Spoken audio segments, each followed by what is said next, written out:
শীতকাল মানেই নানা রকমের সবজি, তার মধ্যে সকলের প্রিয় ফুলকপি।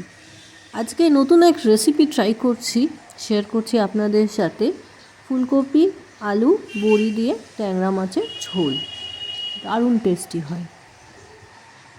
আলু কুচিয়ে কেটে নিয়েছি, ফুলকপি একটু ভাপিয়ে নিয়েছি সামান্য, কারণ একটু না ভাপালে অম্বল হয়ে যায়, সেই জন্য ভাপিয়ে নিয়েছি।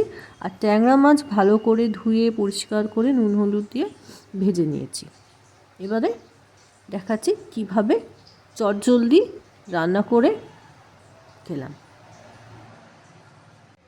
ফুলকপি, আলু আর বড়ি ভেজে নিয়েছি। তেল গরম করলে দিয়ে দেব শুকনো লঙ্কা, তেজপাতা আর পাঁচফোড়ন।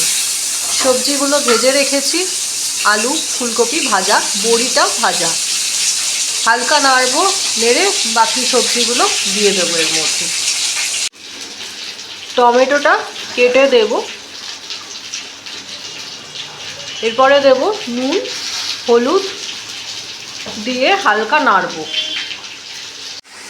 দিয়ে দিচ্ছি আদা বাটা 1 চামচ মতো, নেড়ে নিচ্ছি। এরপরে শুকনো লঙ্কা গুঁড়ো, এটা কিন্তু কাশ্মীরি শুকনো লঙ্কা। এবারে দিচ্ছি জিরে গুঁড়ো, ধনে গুঁড়ো, মোটামুটি 1 চামচ মতো জিরে আর ধনে গুঁড়ো। ভালো করে নাড়বো, মিশিয়ে নেব। তবে জিরে গুঁড়ো দিয়ে বেশিক্ষণ না নাড়াই ভালো, তিতো হয়ে যায়, সেই জন্য হালকা নেড়ে জল দিয়ে দেবো।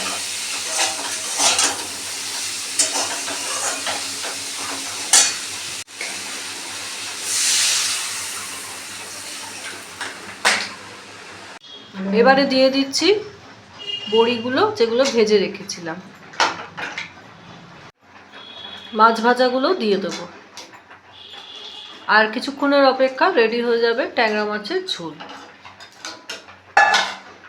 ট্রাই করে দেখবেন, খুব ভালো হয় খেতে।